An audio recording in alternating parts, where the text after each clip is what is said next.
श्राद्ध पक्ष में शरपित अमावस्या का बहुत ही महत्व है। यह पितरों को विदा करने की अंतिम तिथि है। अगर कोई श्राद्ध तिथि में किसी कारण से श्राद्ध ना कर पाया हो या फिर श्राद्ध की तिथि मालूम ना हो तो शरपित श्राद्ध अमावस्या पर श्राद्ध किया जा सकता है।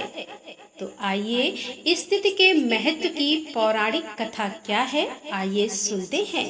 देवताओं के पितृगण अग्निश्वात जो सोमपत लोक में निवास करते हैं, उनकी मानसी कन्या अछोदा नाम की एक नदी के रूप में अवतरित हुई।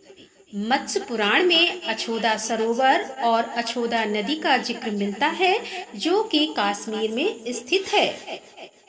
एक बार अछोदा ने 1000 वर्ष तक तपस्या की, जिससे प्रसन्न होकर देवताओं के पितृगण अग्निश्वात और बहिष्पद अपने अन्य पितृगण अमावस्या के साथ अछोदा को वरदान देने के लिए आश्विन अमावस्या के दिन उपस्थित हुए।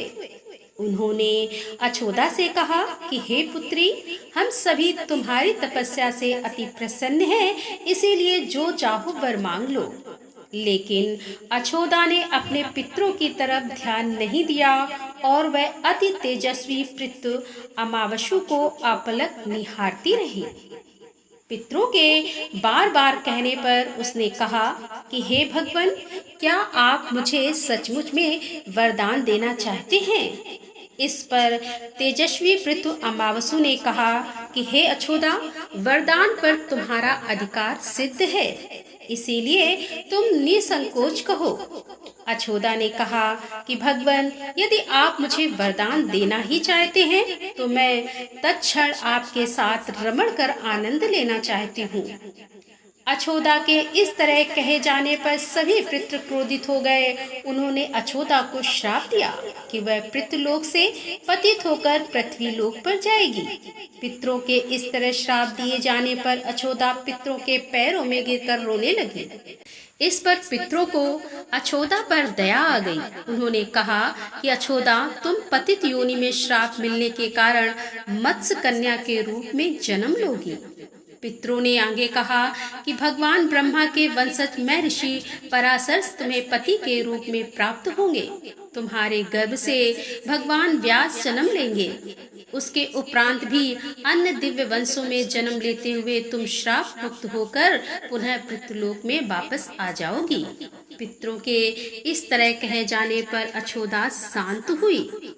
अमावस्या के ब्रह्मचर्य और धैर्य की सभी पितरों ने सराहना की एवं वरदान दिया कि यह अमावस्या की तिथि अमावस्या के नाम से जानी जाएगी। जो प्राणी किसी भी दिन श्राद्ध ना कर पाए, वह केवल अमावस्या के दिन श्राद्ध तर्पण करके सभी बीते 14 दिनों का पुण्य प्राप्त करते हुए अपने पितरों को तृप्त कर सकते हैं। तभी से प्रत्येक माह की अमावस्या तिथि को सर्वाधिक महत्व दिया जाता है।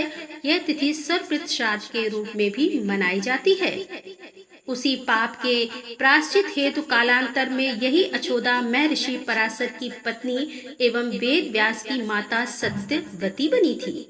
तत्पश्चात समुद्र के अंशभूत शांतनु की पत्नी हुई और 2 पुत्र चित्रांगद तथा विचित्र वीर को जन्म दिया था। इन्हीं के नाम से कलयुग में अष्टका श्राद्ध मनाया जाता है। तो दोस्तों, ये थी आज की कथा। यदि कथा पसंद आई हो तो वीडियो को लाइक करें, शेयर करें। मिलते हैं अगले वीडियो के साथ। तब तक के लिए राधे राधे, जय श्री कृष्णा, हर हर महादेव, जय भोलेनाथ की।